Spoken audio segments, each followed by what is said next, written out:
Joining me on the broadcast is senior BJP leader Sudhir Mungatiwar on the broadcast. Sudhir Mungatiwar, the demand is clear.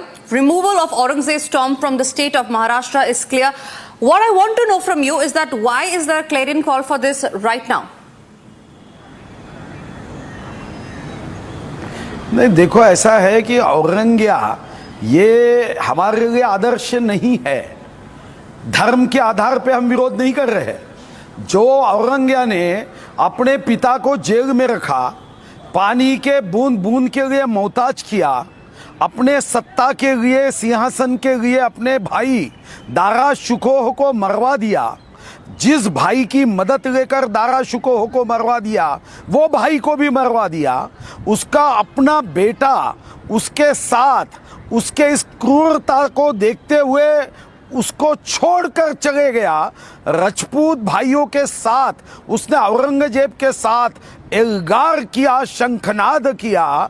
यह औरंगिया ये धर्म के आधार पे नहीं तो दुष्टता के आधार पे, क्रूरता के आधार पे ये आदर्श बन नहीं सकता। और इसलिए महाराष्ट्र की भूमि में जिस औरंगिया ने हमारे छावा छत्रपति संभाजी महाराज को 40 दिन तक कभी गर्म सरिया आंखों में डाली, नाखून निकाले, जबान काटी, ये क्रूरता शैतान का बाप था, उसकी कब्र नहीं होनी चाहिए। मैंने अफजल खान की कब्र को हटा दिया।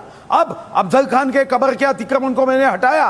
वो समय ये विषय सामने नहीं आया और ये धर्म के आधार पे नहीं है। रावण ये प्रकांड ब्राह्मण था, फिर भी कृत्य बुरे थे, तो आज भी हम जगाते हैं रावण को। तो या हिंदू या मुस्लिम ये विषय नहीं है, बुरे काम का बुरा नतीजा यह औरंगिया को बताने की आवश्यकता है। जी बिल्कुल सुधीर मुंगतीवार, बहुत बहुत धन्यवाद आपका हमारे साथ जुड़ने के लिए। It remains to be seen on when the removal of the term Aurangzeb's tomb will be put into action. Thank you very much Sudhir Mungatiwar for joining us on the broadcast. Moving on to the other stories that we are tracking now. On Sunday,